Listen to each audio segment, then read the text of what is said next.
Isang magandang araw po sa atin, magandang umaga at magandang gabi lalo na sa ating mga taga-subaybay po yan at lalo na yung mga basher. Alam ko na mas maganda na mag-comment kayo sa ating ibibigay na opinion.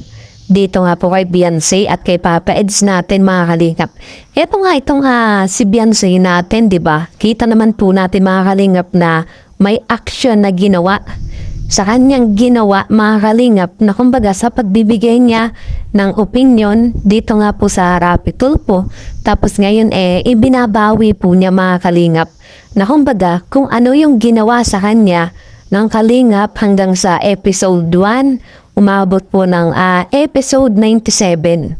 At dito nga, bago matapos itong episode 97 mga kalingap, dito na naglakas loob itong si Beyonce natin na magpatulpo. Tapos ngayon, 'di ba, maraming nasangkot, maraming inilabas na kamalian para sa kanya mga kalingap. Pero siyempre tayong mga viewers, ang nagmamahalan ay nagmamahalan mga kalingap, 'di ba?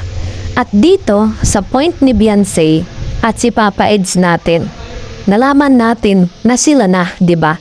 Sinagot po ni Beyonce natin itong si Papa Eds. Diba dun pa naman sa part na yun mga kalingap, officially na sila, diba? Kung sa mag-boyfriend at mag-girlfriend, sila ay mag-jowa na. Kumbaga, para sila sa isa't isa, syempre kung kakapitan mo yung kamay ng isang tao, legal na mga kalingap. Kasi, sinagot ka na Pero dito sa sinabi ni Beyonce na dinala siya sa madilim, sabihin man natin na dinala siya mga kalingap, pero mahal siya ng tao. Hindi naman sinabi na sinaktan si Beyonce, diba? Malay po natin na may pinag-usapan lang sila, kaya doon sila napunta, hindi naman sila madilim kasi may street light, diba?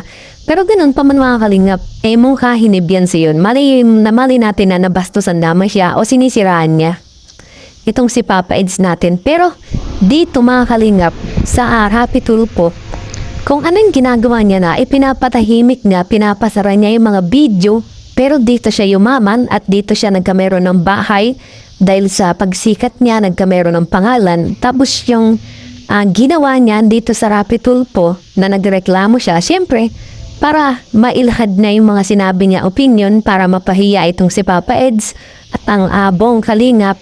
Dahil siyempre pang nationwide kasi ang Rapid Tulfo, diba? Talagang aabot yan dahil ang kalingap nasa ilan lang ba ang subscriber, nasa 3 million lang po mga kalingap sa YouTube. Pero itong Rapid Tulfo pang buong mundo na malalaman. Tapos ngayon sa ginawa ni Beyonce, gusto niyang ipasara. Kumbaga, itago yung video na segment, nakailang segment kasi siya dito sa Rapid Tulfo. Nakatatlo. Di ba parang nilunawa lamang ni Beyonce yung kanya sarili na magre-reklamo siya tapos ipapatago niya, 'di ba? Yung parang tatakbo ka lang mga kalingap para malaman ng buong mundo na umbaga galit ka kasi ganun, tapos nakakapag-isip ka, ipapasara mo, 'di ba?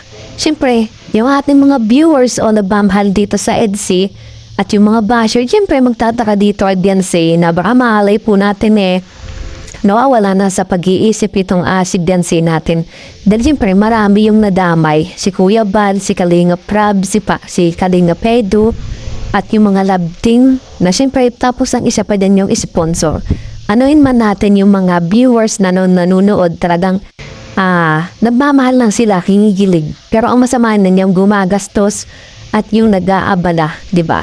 Syempre mga kalingap, dito kasi si Beyonce parang para sa akin na nga, nawalan siya ng utang na loob. Kahit sabihin na natin na nagkamali, pero wala namang ginawang kamalian kay Beyonce, 'di ba? Yung iba nga mga kalingap na nare-rape pa, 'di ba? O walang kalaban-laban, 'di ba? Yung mga na-rape na tapos hindi sila nagsampa ng kaso kasi hindi alam yung ganito, 'di ba? Meron pong ganun mga kalingap. Pero itong si Beyonce, hindi naman po siya dinala lang sa dilim, 'di ba? Syempre, 'di ba si Beyonce at si Papa Eds natin hinahatid nga, nakakauwi nga ng digtas itong si Beyonce natin at goods ta goods. Tapos sa ganung bagay, na isang beses lamang, mali po natin hindi naman po napahamak si Beyonce dun. Tapos sinira niya ang buong segment ng kalingap, 'di ba? Dun pa lamang marami nang nadismay. Dapat siyempre nag-isip-isip muna si Beyonce. Kita naman natin yung opinion ng magulang, 'di ba? Paragang nakikipaglaban dito kay Kuya Bal natin. Napakatindi talaga ng pangyayari mga kalingap. At dito, parang hindi natin kayang panoodin na maraming nagmahal dito kay Beyonce yung time na binabagyo. 'Di ba? Nagkakaproblema sa bahay nila, tinutulungan agad ni Kuya Bal. Tapos mapapanood natin, 'di ba parang hindi natin kayang panoodin na dating tinutulungan ngayon magkalaban na o magkaaway mga kalinga. 'Di ba? Napakasakit yung ganung bagay at nakakahiya din, 'di ba?